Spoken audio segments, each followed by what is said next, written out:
Graça, paz e misericórdia da parte de nosso Senhor Jesus Cristo. Bem-vindo a você, meu querido irmão, que nos acompanha neste canal para mais uma escola bíblica dominical. Estamos nesse segundo trimestre de 2023, um assunto maravilhosíssimo: relacionamentos em família. Assunto maravilhoso. E na lição de hoje estaremos aprendendo a lição de número 9, uma família nada perfeita. Mas o personagem principal desta família é um dos maiores heróis da Bíblia Sagrada. Aquele homem que Deus fez menção dele quando ainda ninguém o conhecia. Quando Saul, ele oferece um sacrifício em lugar de Samuel, lá no capítulo 13 do primeiro livro de Samuel, nós vamos ver que Saul ultrapassa os limites e no dia aprazado Samuel não chega e ele então imprudentemente oferece o sacrifício. Ali no capítulo 13, no versículo 14, Samuel diz para Saul: porém agora não subsistirá o teu reino, já tem buscado o Senhor para si um homem segundo o seu coração, e já lhe tem ordenado o Senhor que seja capitão sobre o seu povo, porquanto não guardaste o que o Senhor te ordenou. Esta atitude de Saul levou o Senhor a rejeitá-lo como rei e a fazer a primeira menção aqui a Davi, dizendo de um homem segundo o seu coração. Lá no Novo Testamento, nós vamos ver o apóstolo Paulo no capítulo 13 de Atos dos Apóstolos, e no versículo 22, ele vai dizer: e quando este foi retirado, levantou-lhes como rei a Davi, ao qual também deu testemunho e disse: achei a Davi, filho de Jessé, homem conforme o meu coração, que executará toda a minha vontade. Davi, um homem segundo o coração de Deus. Um homem que provocou um grande avivamento em Israel, que nós sabemos, tanto pregamos e ensinamos nesse caso. Um homem que mudou a liturgia do culto judaico, introduziu os cantores, inventou instrumentos de músicas, compôs hinos para louvarem a Deus, criou coral para adorar ao Senhor de 5.000 vozes, 10.000 vozes. Nós vemos aqui um homem que trabalhou, que mudou a liturgia de culto em Israel. Um homem que formou cantores, mestres na música,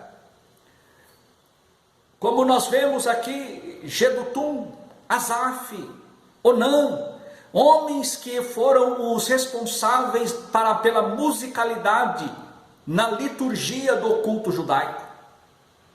Um homem que conquistou todas as terras que Deus havia prometido a Moisés, que daria ao povo de Israel, prometido anteriormente a Abraão, depois falou a Moisés, delimitando onde seria, e somente em Davi foi conquistado todas essas terras. Em Davi Deus cumpriu todas as promessas acerca da terra prometida. Em Davi Deus escolheu a cidade de Jerusalém. Em Davi Deus escolheu o local do templo. Em Davi, Deus preparou uma casa firme para que desta casa viesse o Messias, a linhagem messiânica. Então nós vemos aqui que Davi tornou-se o modelo padrão para todos os reis que vieram após ele, tanto em Judá quanto em Israel. Aí nós vamos ver que este homem, logo no início, quando ele é apresentado, Deus fala para Samuel: não atente para a sua estatura, não atente pelo primeiro impacto da visão, porque eu não vejo como vê o homem. O homem olha para o que está aparente, eu olho para o que está no coração. Aí nós vamos encontrar no capítulo 16 que Davi, de 1 Samuel, que Davi foi ungido. E nesse propósito aí da unção, ele foi deixado para trás pelo seu pai, porque acreditava que ele jamais seria um homem que pudesse ser um escolhido para ser rei em Israel. Era uma pessoa gentil, pessoa boa, altruísta. O sentido de falar de gentil aspecto, de uma pessoa gentia, a gentileza da pessoa de Davi está falando da sua educação, da sua postura, da sua postura sacrificial e altruísta. É nesse sentido, é não no sentido afeminado como muitos ensinam e propagam erroneamente, hereticamente por aí. E assim, quando Samuel, ele vai à casa, ele vê, passa o 7, ele fala, o Senhor não tem escolhido a nenhum desses, aonde? Acabaram-se os mancebos? Ele fala, tem o menor que está no campo. E ele fala, não nos assentaremos à mesa enquanto ele não estiver aqui. Davi chega, é ungido ali no meio dos seus irmãos, porque Deus diz a Samuel, este mesmo unge-o. E então Samuel, pela ordem de Deus, unge a Davi como rei, sucessor do trono de Israel. E a Bíblia relata que a partir daquele ato, o Espírito do Senhor, o Espírito Santo apoderou-se de Davi. A partir dali, ele começa a se destacar dia após dia no pastoreio das ovelhas. Ele coloca em prática ali o altruísmo. Ele mata urso, ele mata leão, mas não deixa que a ovelha seja arrebatada pelo animal feroz. Quando ele vai à casa, vai à batalha, levar os presentes, que ele vê o gigante, ele não teme diante do gigante, porque a sua confiança estava em Deus. E em Deus ele se apega. E ele diz, assim como o Senhor me livrou da mão do urso e do leão, me livrará da mão desse filisteu. E ele vai com a sua arma de guerra, que ele bem conhecia, a funda e a pedra. E ele vai ao encontro, e a Bíblia diz que ele parte para cima do gigante. Ele não tem medo, ele vai em nome do Senhor dos exércitos. Ele diz, você vem a mim com espada, com escudo, com lança, mas eu vou a ti, em nome do Senhor dos exércitos. E Davi corre ao encontro do gigante na batalha. Ele roda a sua funda e lança a pedra que crava na testa do gigante. E a Bíblia diz que a pedra cravou, ou seja, ela abriu uma fenda na testa e entrou na cabeça do gigante. E o gigante cai prostrado com o rosto em terra. O gigante cai, Davi não para. Davi vai, sobe em cima do gigante, saca-lhe a espada que estava na bainha, e com a espada ele corta a cabeça do gigante. A espada ele leva para a tenda, a cabeça ele leva para Saul. E ele diz para Saul, aqui está a cabeça daquele que afrontou o exército do Deus vivo. Esta coragem foi definida das características de Davi. Quando alguém vê a situação de Saul, que ele estava perturbado por aquele espírito imundo, aí nós vamos lá para as 7 características de Davi. Em 1 Samuel, no capítulo 16, versículo 18, quando Saul estava perturbado e fala, precisamos de alguém que toque a harpa, mas alguém fala, conheço um filho de Jessé o belemita, sabe tocar, é valente, é vigoroso ou forte, homem de guerra. Ou seja, ele ainda não tinha idade, mas pelo seu aspecto, pelo seu biotipo, ele já via que aquele jovem seria um homem de guerra.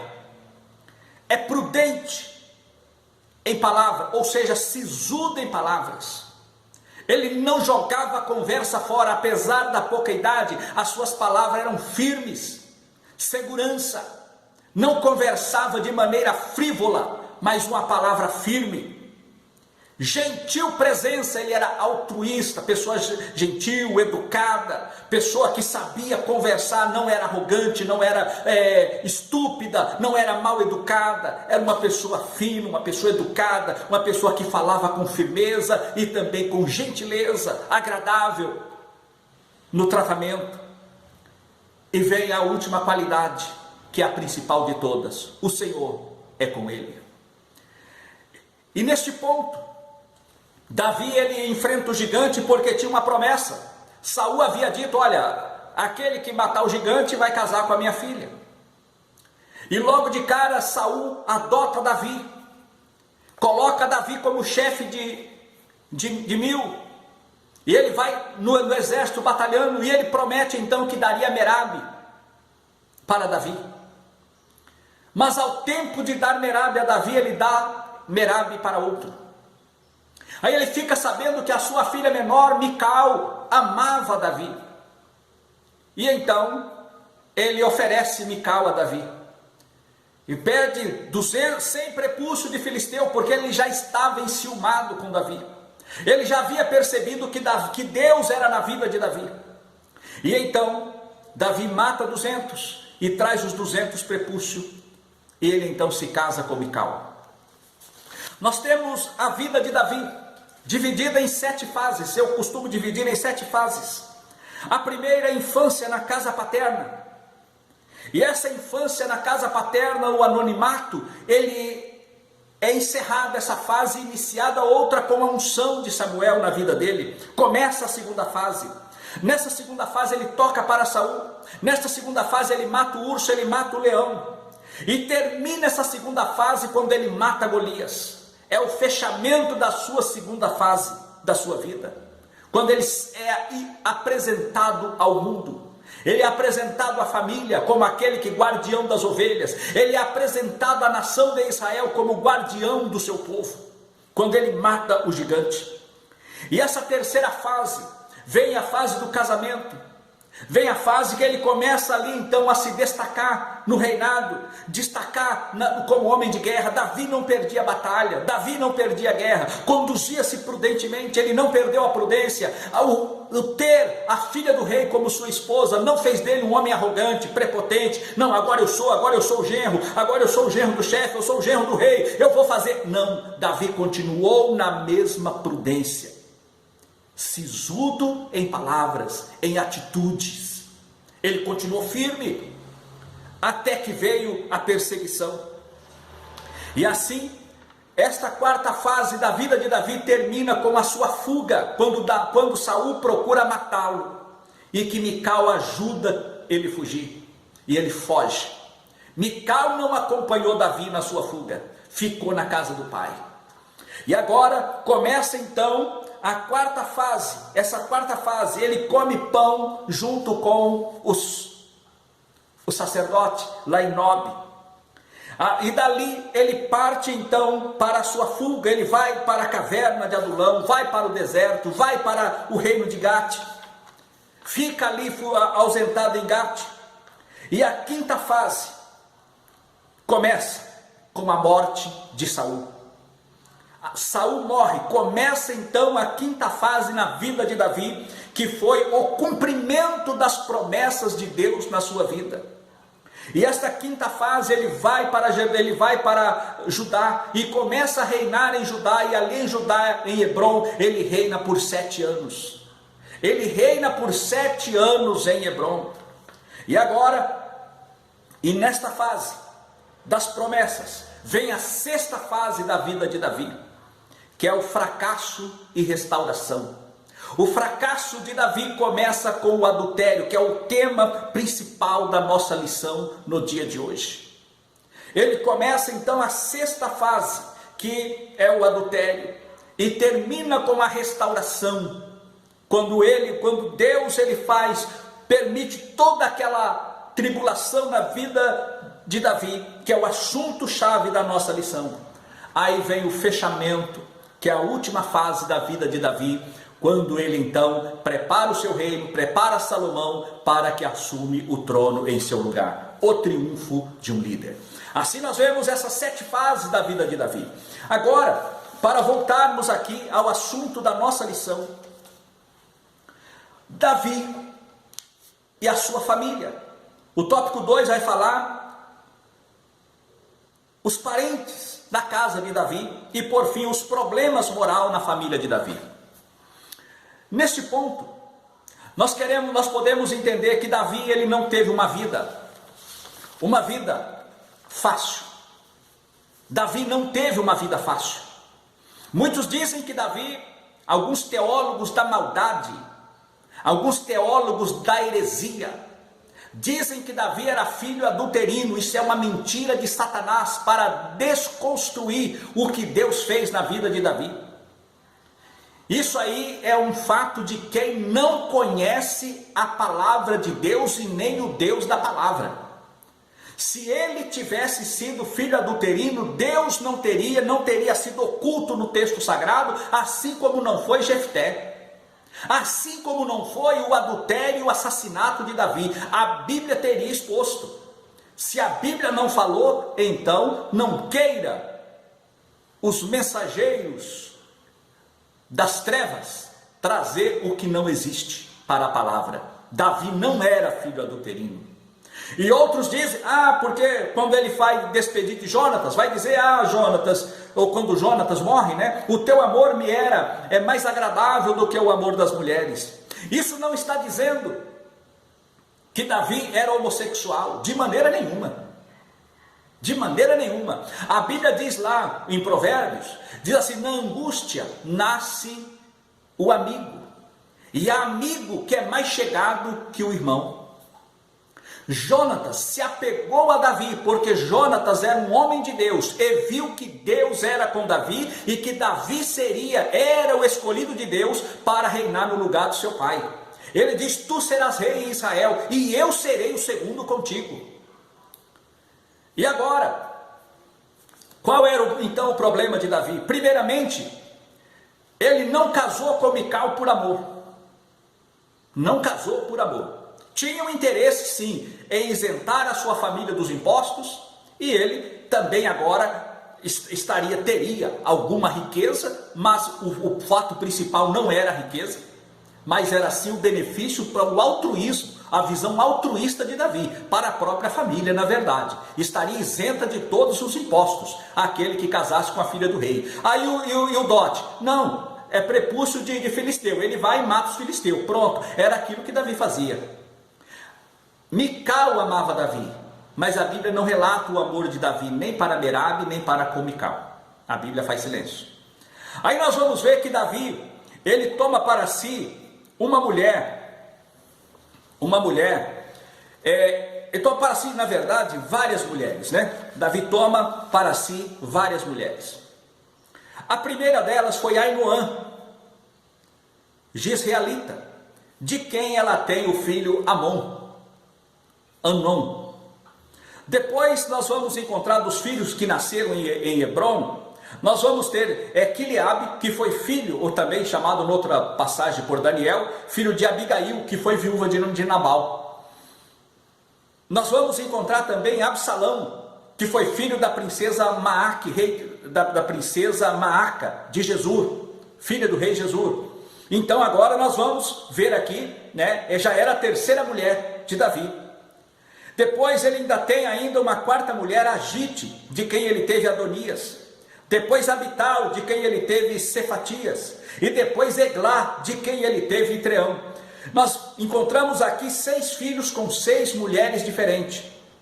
E a Bíblia vai dizer acerca de Maaca, que ela teve uma filha por nome Tamar, que é o assunto principal, que é o foco central da nossa lição. Aqui nós vamos ver depois o que acontece com Davi. Aí nós vamos que Davi vai para Jerusalém, onde ele reina por 33 anos, e a Bíblia vai trazer uma lista de pelo menos mais 9 filhos.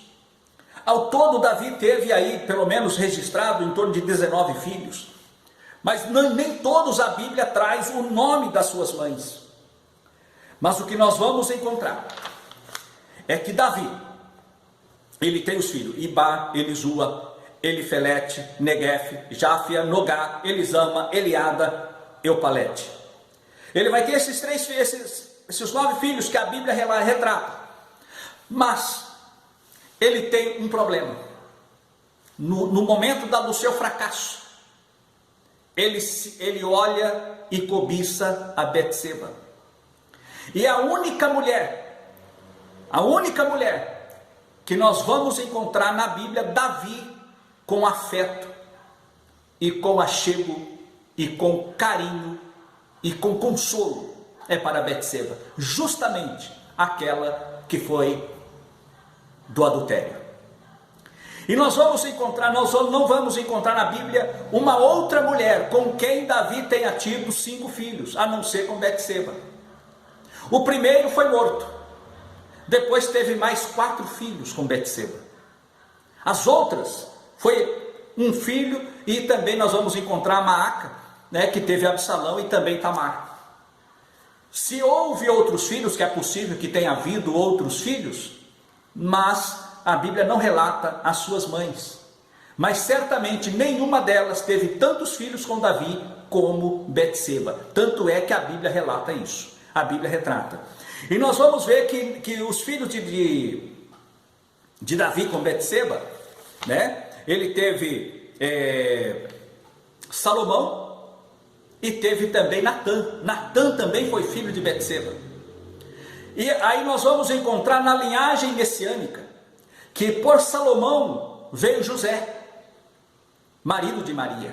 E por Natã vem, quando pega a linhagem de Eli, pai de Maria. Lá em Lucas, ele vai pegar a genealogia por Natã. E ambos são filhos de Betseba. Tanto Natã quanto Salomão. Isso mostra o perdão de Deus para com Davi depois da sua humilhação. Mas o perdão de Deus não é sinônimo de aceitação do pecado. Porque Davi, ele foi um homem ausente dentro de casa. Davi não tinha aquele apego com os filhos.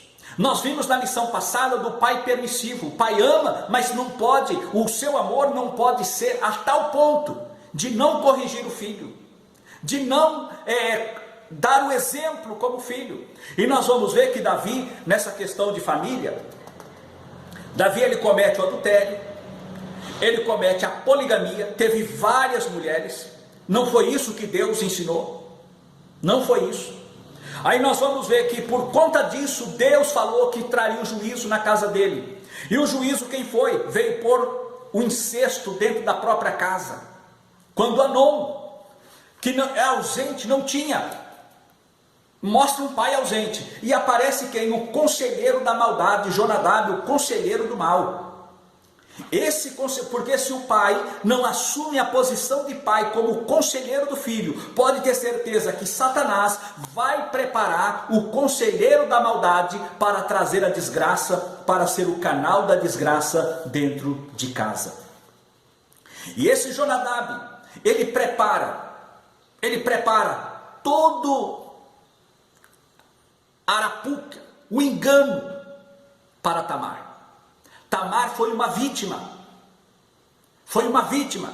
e quando ela é estuprada pelo próprio irmão, ele toca ela para fora e fala: agora o seu pecado agora é maior do que o primeiro, meu irmão, fala com meu pai, certamente meu pai não me negará a ti. Ela ainda se coloca na posição humilde, e fala assim: olha, fala com o nosso pai Davi, e ele vai permitir, mas não faça isso comigo. E ele, muito pelo contrário, jogou ela porta fora. E ela também não escondeu. E ela rasgou a roupa que as virgens vestiam, dizendo: estou eu desonrada. Davi ficou irado, mas não a tomou atitude contra Amnon, que era o seu primogênito. Ele não tomou atitude, ele foi um pai omisso nesse ponto, um pai ausente. Ele se irou, mas não agiu. Ele não consolou a sua filha que fora violada, ele não consolou, ele não confortou, ele não agiu como pai para com a sua filha. E Absalão, sim, ele pega e protege a sua própria irmã, e cuidou da irmã, e deu o consolo que faltou do pai, Absalão deu a ela. O tempo passa, e Salomão, um coração vingativo, ao dizer: no mundo sem Cristo, sem Deus, dizendo que a vingança é um prato que se come frio. E assim Absalão deixou esfriar. 2 anos se passaram. Ele faz um banquete e convida Davi. Sabia que Davi não ia, que Davi não assentava na mesa com os filhos. Ausente na família. Uma falha grotesca de Davi. Ele não vai no banquete. Pediu a Salomão para que fosse, ele deixa. E lá vem a notícia que tinha matado todos os filhos. Mas aí Jonadab, o conselheiro da maldade, não, somente Anom. Ele já sabia que era aquele propósito que Absalão ia fazer. Ele já sabia o que estava no coração de Absalão. Somente um pai desligado para com os filhos é que não percebeu, que foi Davi. Davi não percebeu o mal sendo reconstruído dentro da sua casa.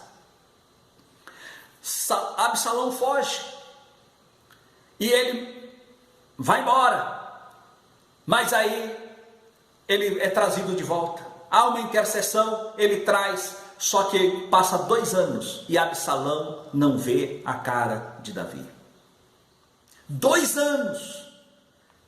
Às vezes, irmãos, a Davi ele não agiu como o pai lá em Lucas no capítulo 15.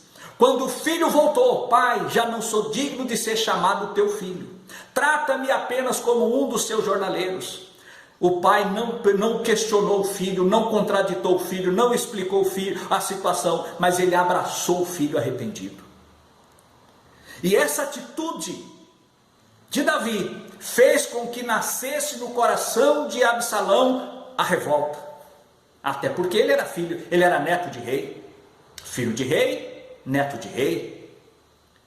E o desejo do coração dele já foi esse: eu vou assumir e vou tomar o trono do meu pai. E agora ele parte então para a traição e toma o reino do seu pai. Faz uma guerra civil, faz um levante contra o seu pai. Tudo isso por conta da má administração dentro de casa, o tratamento de Davi para com seus filhos. Ame demais. Ele amou demais os seus filhos, a tal ponto de não corrigi-los. Então isso é prejudicial. Ele perdoou, mas o seu perdão não foi completo. Ele perdoou, mas deixa Salomão para lá, Absalão para lá, não quero ver a sua face. Davi, ele teve um sucesso na sua carreira militar, real, como líder, como comando religioso, comando político, como guerra, como aquele valente de guerra. Mas como pai, ele foi um fracasso. Como esposo, foi um fracasso. Ele aprendeu a fazer casamento por alianças políticas. Tanto é que quando morre Isbosete, ele pega e chama a Abner e fala: eu quero Mical de volta. Mical já estava casada com outro. E ele vem e pega Mical agora como uma atitude política. Davi não agiu corretamente na família. E tudo isso foi acarretando maldade por maldade, perseguição após perseguição. Adonias, que ele nunca corrigiu Adonias. Adonias foi um dos primeiros filhos de Davi. Adonias foi o quarto filho de Davi que ele teve com Agite. Ele nunca fora contraditado por nada, apesar de erros cometidos, nunca foi contraditado. E agora, ele tenta usurpar o trono de Salomão. Tenta usurpar. E agora Davi é sacudido na cama pelo profeta e fala: olha, Adonias reina. E ele então, somente nesse momento, é que ele unge a Salomão como rei em seu lugar. Apesar de já ter ele escolhido, já tá certo que ele seria o rei, mas ainda não havia oficializado. Somente quando Adonias se levanta é que ele se posiciona então para que o reino ficasse na mão de Salomão, porque Deus já havia escolhido Salomão. Quando Salomão nasce, o Senhor o chama Gedidias, amado do Senhor. Deus escolheu Salomão para ser o sucessor de Davi. E somente aí nós vemos que Davi foi um homem que teve o seu coração dilacerado pelas provas. Davi foi um homem que teve uma vida dilacerada. Tudo, a maior parte, foi pelos seus erros. O adultério, o assassinato covarde de Urias, marido de Betseba. Tudo isso pesou na conta de Davi. Deus não se deixa escarnecer. É o que diz o textuário da nossa lição. Não erreis, Deus não se deixa escarnecer, porque tudo que o homem semear, isso também se fará.